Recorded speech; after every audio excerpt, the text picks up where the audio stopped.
Alrighty, now that we've made it back inside, I've got my crate in here, set up on our little kitchen island thing, whatever. Want to go through this a little bit deeper, a little bit of details about some stuff that I like to carry in here, and just to be able to spend a little bit more time talking about it without freezing to death. It was getting pretty cold out there whenever I jumped in my car. My car said it was about 14 degrees and windy, so happy to be back in here. But anyways, I'll start off at the top, work to the bottom, but this little strap thing here on top, I don't know what it's supposed to be for. Again, this is from the very front of that kayak. I think maybe you stuck a paddle underneath this thing or something like that to keep it in place. But it's kind of starting to rip off as I go down the highway. It catches wind, obviously. But what I've been using it for is I'll stick a hoodie underneath, fold it over top, whatever, to keep extra clothes with me, or my rain jacket or whatever. Whenever I am taking it down the road, I do like to put a second bungee down just to keep this thing down a little bit better. But we'll go ahead and open her up. Again, spinner baits, buzz baits. This is just a little waterproof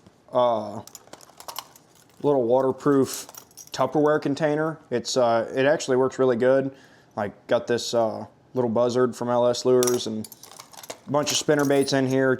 I carry a bunch of stuff in here because the way I organize my tackle, one of those true big spinnerbait boxes probably wouldn't work the greatest. So I just do this and it works really well. Again, the dude wipes, you already saw that. Camera gear, I keep my little SD card holder that I just got a trail camera SD card holder, and I keep all my SD cards in there. Extra batteries, just all kinds of stuff like that. Anything you need, charging cords, something like that in case I do have camera problems on the water. I like to be able to fix them and then continue recording. I know in probably the most recent video, I had some camera issues and I wasn't able to fix them, but I like to whenever I'm able to. So I carry some of that stuff with me and just a dry bag. Some plastics. This is just a gallon-sized reusable Ziploc from Walmart. You pay a little bit more than you would for your regular Ziplocs, but yeah, it lasts a whole lot longer because those regular Ziplocs, I've stored plastics in them before, and they just break down and the sides rip out and the zippers stop working after, you know, just a couple of uses. So I went to these. I bought 4 of them over 2 years ago, and I think I've got 2 left still. So I carry one of these, and then sometimes I'll do one of them little Spro zipper bags. And in the Spro zipper bag, I don't have it here with me. I actually don't know where it is. But for the Spro zipper bag, I keep like my trailers and stuff in there. My flukes, craws, beavers, any kind of trailers that I'm going to be using. And here I keep like worms and kind of miscellaneous things. So I kind of keep them sorted by type of plastic into each container. So that way, if I'm looking for a worm, I can just grab this out of here and I know that's where I'm going to find my free fallers or whatever. So that's kind of what I keep this one for, my Ned baits, my Senkos, everything like that. And then keep everything else in a zipper bag, except for whatever the hot items are at the time. Then I just stick those in that little track pack. The big bait binder thing from Evolution Fishing. This thing's pretty sweet, buckles up, folds up nice. It's got this zipper pocket here. I hold like beast hooks and stuff like that in there, flashy swimmers. And then open it up, it's got 4 pouches in there for whatever miscellaneous things. So right now I've got a couple of glide baits and a couple packs of soft swim baits, beast hook swim baits. And it all folds up nice and small. I do really like this for tournament day fishing because it is so small, it fits in there nice. But if you're doing like dedicated swim bait days of fishing, you just can't hold enough in one of these. Like realistically, you'd want 2 of them at least to hold a variety of things, unless you know exactly what you're going to do all day, you know. But it works well for the, you know, the conventional fishing and then mixing in big baits. Like I said before, I do think I'm going to switch to the Plano ones. They're a little bit wider, they fold up a little bit thinner and shorter, and they have 6 pockets instead of 4. So I can just carry a little bit wider variety and hopefully clean out some of my boxes a little bit. Next thing is I got this money bag, got all my line in there. I got braid, fluoro, mono, co-poly, I got all of it in here.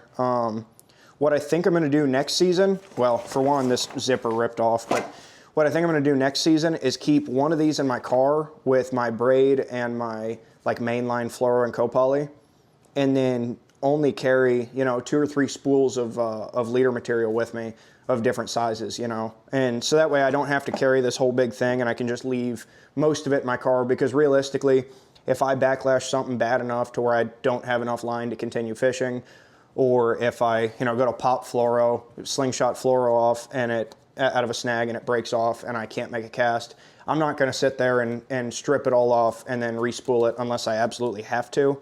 And that hasn't happened to me in a couple of years where I've felt like I absolutely had to have that rod and that reel and that line, whatever. You know, I can probably make it work with something else and save some time on the water.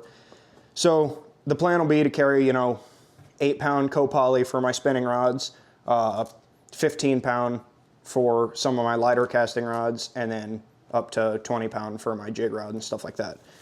So I'll probably find a little bit smaller bag for those, and then just keep one of these full-size ones in my car for the rest of the time. That's it for the top. I carry nothing else in the top here. We're gonna go ahead and move on to the bottom then. Again, got that bungee. This guy opens up.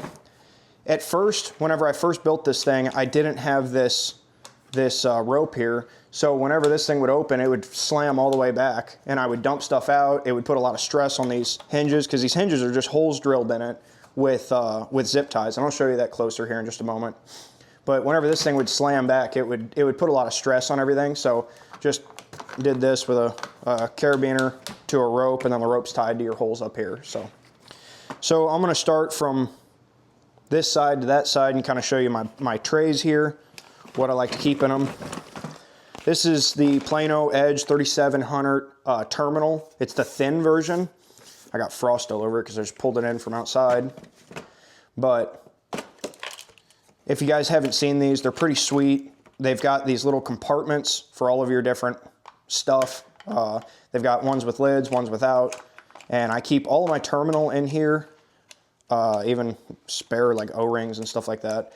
For the most part, all my terminal will be in here. So my tungstens are in here, my hooks, drop shot stuff, Carolina rig stuff, Nico stuff, like specific hooks for different things. So like some fluke and some trailer hooks, some little bitty drop shot hooks that I hardly ever use. I'll probably take them out. And then Ned rigs and just odd stuff like that, wobble heads. The stuff that I am not using all that much is kind of across the bottom there. Ideally, I don't like re-rigging rigs all that much, like breaking off and then retying. I don't like doing it because anytime you're doing all these different little things, it takes forever to do in comparison to just like tying on a bait. So I don't really get into this box much on the water unless I absolutely have to. You know, retying throughout the day is one thing, but digging in this box for, you know, a bobber stop, a tungsten, a bead if you want, a hook, and then you got to still dig out your plastic. I'd rather just retie as the day goes on and try my best not to break off. But that's the first box. Next box coming up is one that I don't really get into all that much because I just keep one of these tied on all the time. But this is my jig box. I've got it organized here by football jigs, flipping jigs, swim jigs, and finesse jigs, plus like a big old 1 ounce punching jig. But that's pretty much how it's laid out. There's a little bit of differences where I've just thrown stuff in and it got disorganized. So I try not to get in here too much, just because I almost always have at least one jig tied on, and normally I'll have a second one in my little hot box there, my track back. So if I show up to a lake and I think that the water's gonna be pretty clean, I'll have this guy tied on. But if I get there and it's not clean, Normally I'll already have one of these in the hot box, ready to go, ready to be tied on anytime. So I'll just be able to go ahead and cut one off, tie the other one on, and throw the other one in the hot box. So with having a couple of these, you know, just ready to go, I don't have to turn around and dig this box out and find the perfect jig or whatnot. But, you know, whenever I'm rigging before the tournament, got all the options here. And I like to have it on the water with me just in case. You know, you never know whenever you're gonna get on a specific bite or run out of one jig that's in your hot box already or need something. You know, you're just never gonna know. So I do like to keep this guy with me. It's pretty heavy, all that lead in there, but it's worth having. Next up is another box that I usually always have something out of this box tied on, usually more than one, if I'm being honest. So I don't get into it a ton on tournament day unless I'm looking for a specific color. But this is, the lower half is my bladed jig box, the upper half is my swim bait box. So I've got a bunch of these BKK Titan divers in here, little jig heads, underspins, flashy swimmers. Whenever I have underspins, I think I'm clear out of underspins, but whenever I've got underspins, or like the jig head underspins, I got them in here. Swim baits on like moon eye, ball head jigs, and keep a couple of things like this in there, structure gills. I've even got a 6-inch Zal Dangerous swim bait, or dangerous, whatever they call it, that Bass Mavia one. I've got one of these in here as well. Just some oddball things in case I feel like I need something like that. It's just a good place to put them. And like I said, the lower half of this is all of my bladed jigs. So I've got some great big ones that, like that, skirtless, great big one that I fixed, that I put together. This here, which you guys will probably recognize from my videos, this is one of my favorites, this Flex Pinhead from LS Lures. But yeah, I've just got a whole bunch of different bladed jigs in here. But if you guys know me personally, you know that a chatterbait or a bladed jig is one of my all-time favorite baits. I've caught so many giant fish on them. It's really a confidence bait for me. I don't really throw them a ton in the really clear highland reservoirs that we have in southern Missouri. All those Ozark lakes, I kind of stick with like a spinnerbait or an underspin or something like that instead, just because I feel like that heavy thump of the blade has been a little bit overused in those kind of fisheries, and it's not necessary to draw bites whenever you're not fishing for fish that might be face into the grass and they can't see the bait coming by as easily, and they're not going to feel like a little spinnerbait willow blade thumping past them as easily either. So, you know, on grass lakes, of course, that's why the bladed jig works so good. But I do feel like at times they've been a little bit overused in a lot of those fisheries that aren't ideal for a bladed jig. So, you know, I still throw them a lot on those clear highland reservoirs, probably more than most, but it's not really my go-to thing anymore, just because I feel a little bit more confident with like a spinnerbait in my hand than a bladed jig. That being said, I caught some good fish at Palmy and Mark Twain in clear water. Believe it or not, Mark Twain does have clear water at times of the year. So I still did throw them. I still did catch some fish. You know, I caught a pretty good one at Palmy on that, and I caught a good coal. It wasn't a big fish, but it was a good coal at Mark Twain doing that. So I do keep lots of these on me. I always want to have them with me. You know, you never know whenever they're being finicky on a shad bite, but you know they should be eaten, so you want to throw this Flex color or whatever, you know. Moving on to the next box. This one is one that I put together last off season because I ended the year winning the Camo Classic with a blade bait. So I put together a box that was full of these kind of oddball little baits, mostly little baits, that are like, you probably won't need them, but you may encounter a really odd situation where you just have to have something like this in order to get bit. And it's kind of my like, get into trouble and then dig your way out with this box. So if you're getting late in the day and you don't have your limit, you know, I've got like a tiny little bitty underspin here, and I'll put, you know, one of these little bitty swammers on there, and just to pick up my 5th fish of the day, even if it's 9 inches or whatever. So that's kind of what this box is based around, is just like, if I find myself in a situation where I'm missing something critical, or I really need to pick up like a single fish, small or not, it doesn't matter. That's what I use this box for. So I've got, you know, a bunch of little ball head swim baits that a lot of guys are using for scoping and stuff like that, minnow, shaking a minnow. I use them for little swim baits. I've got some like swing head swim bait, jig heads. I've got some marabou jigs, you know, just all this different weird stuff that like you probably wouldn't pick it as your first choice to fish, but if you run into some trouble and you need it, you're gonna be really glad you had it. Included in that, I've got like some big spoons and stuff like that. Also keep some liplesses in here because I don't really like to throw liplesses, so I don't keep them in my regular hardbait box unless I think I will be fishing them. But it does seem like a lipless bite will pop up without me even considering it before it happens. And so it's not something that I'm normally prepared for, so I just tossed a couple in here so that way I'm always prepared. So I said at the beginning of this particular box that I made this box for my blade baits. I actually took them all out because I was river fishing for catfish, and I took those to catch bait with. And I just, instead of untangling one or two, I just grabbed the whole mess of them and took them with me.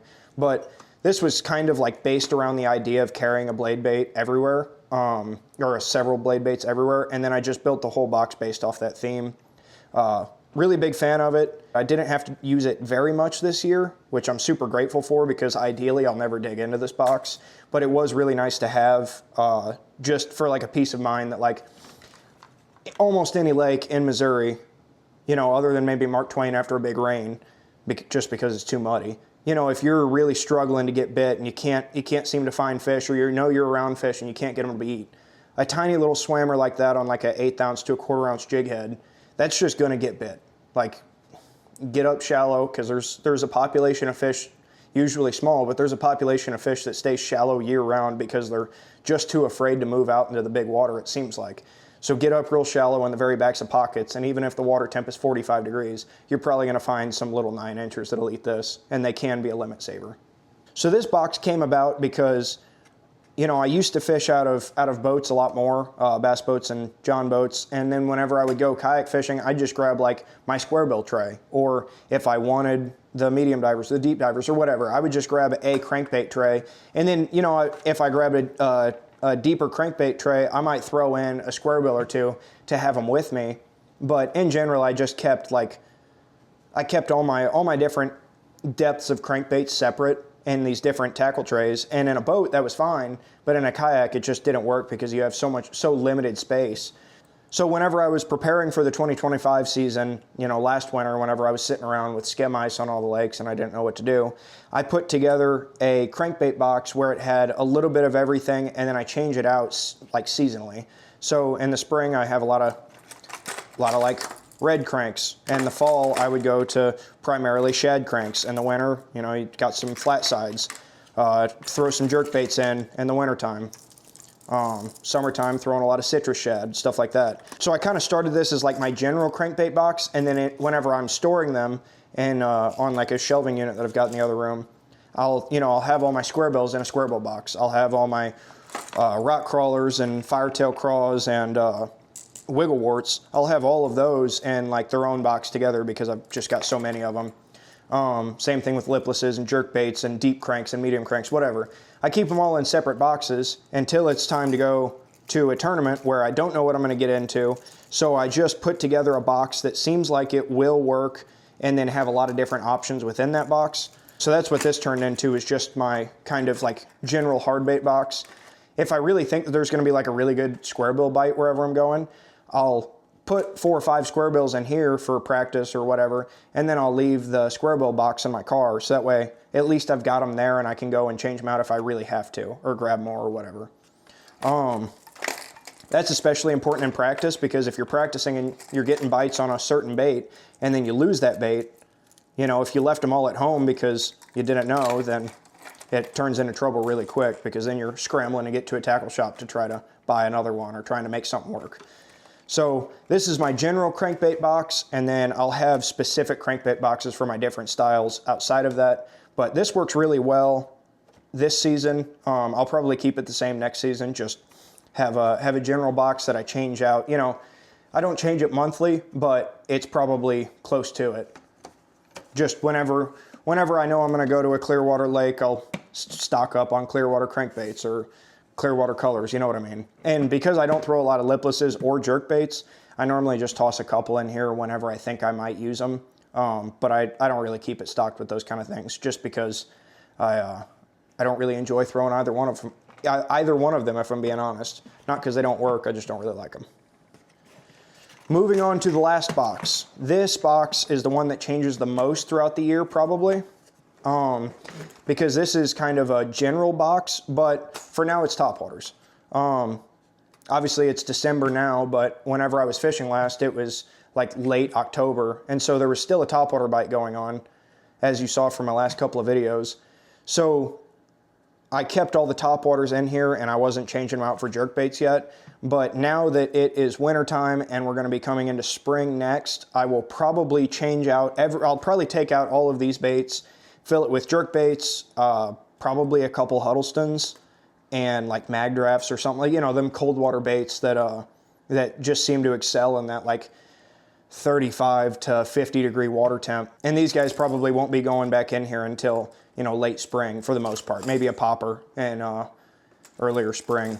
But in here I've got ploppers, walking baits, frogs, poppers. Got some of these goofy like zoo wakes and stuff like that. Got a couple of my favorite frogs in here. These bronze eye spit shads. Just stuff like that that I'm probably going to use from like May till October, you know that. So this box pretty much stays the same for most of the year, but there's a lot of changing in the very beginning, because come March this will be full of jerk baits and big swim baits to crawl across the bottom. So this one's just kind of a general box. It just so happens to be full of topwaters right now because that's what I was throwing. So that is it for this crate. Everything is out of it now. That's all that I keep in there, is all this stacked next to me. You know, I already showed you the 6 rod holders on it, plus the 4 that are on my kayak, so I can carry 10 rods. I showed you how it all works. I'll do a close-up of these hinges real quick, just so that way you can see that it's nothing fancy, and maybe give you an idea for how to do your own. But this crate worked really well for me, actually, this whole season. I loved having it. And I love that I didn't have to spend, you know, $100, $150, $200 to get a black pack that would do the same thing, just a little bit better, obviously. The other really nice thing about this is that, you know, all these holes on the floor and on the side and everything, yes, water does get in, but water also flows out really, really well. So I don't have to worry about all my boxes here sitting in water. And, you know, the Plano Edge boxes, the reason I got them is because they're waterproof.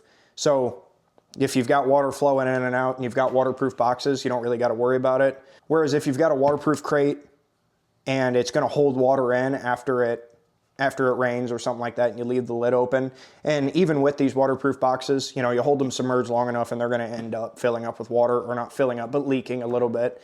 So having waterproof boxes in combination with a drainable crate actually worked really well this whole season. I don't have any problems with hook rust because they've got those restrictor things in there, or whatever they call them. Actually, I think that's flambeau, but whatever.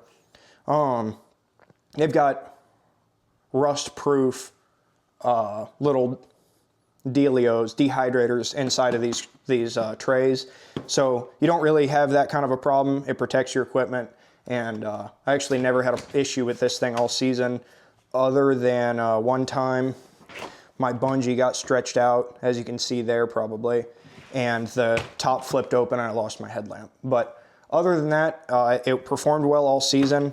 I believe that next season I'm going to be moving to a black pack with the short stack on top of it, and just going that route because it's a little bit more secure and it's less rickety. It doesn't feel like it's going to fall apart all the time like this one does. Like I said, I haven't had any issues yet. It just feels and looks like you will. So I am planning on upgrading to that, but if you guys are looking for like the budget option of something very similar, this is a great choice, building something like this, and it's really easy to do. So my bungee to keep the top on is just zip tied through the hole there of the other hook. This one is just hooked on there with a knot tied in it to shorten it, and it just hooks on right there. As you can see, it got stretched out as the season went and I had to tie a knot to shorten it. These guys are all just zip tied on here. Keep an extra bungee for keeping my top down while I'm driving. Open this guy up, rope hooked to the carabiner, down here and it's tied. My hinges there, it's just zip ties. I drilled these holes in the bottom here and then zip tied it through the holes that are already there. Come around to the back and you can see them a little bit better, all these guys there. Onto the other side, you've got them rod holders and it's the same thing. A lot of zip ties holding this thing together, but it has worked really well all season and I'm very happy with it, especially for being as cheap as it was to build. So here is most of the stuff that I normally take in that crate with me, all laid out here. Again, spinner baits, dude wipes, plastics, plus another little plastic bag, camera gear, big swim baits, line bag, jigs, right now Topwaters, hard bait box, my get into trouble, need a way out box, bladed jigs, swim baits, and my terminal tackle. So this might not be perfect for you, but it has worked really well for me this season. I was able to carry a lot of gear in there, almost everything that I wanted. There was times whenever I was lacking a little bit of space, whenever I wanted to carry like extra big swim baits or whatever. But for the most part, you know, it worked really well, especially whenever I decided that I was going to have to downsize pretty much everything and take like the essentials with me, with the exception of like terminal tackle and jigs. I always like to have extras of those. For the most part, I just forced myself to downsize everything and it all fit in there just perfect and worked really, really well this season. I'm planning on upgrading, but this is a great budget option for those of you that are just getting into this and wanting to carry more with you. So thank you guys so much for watching. I'll see y'all next time.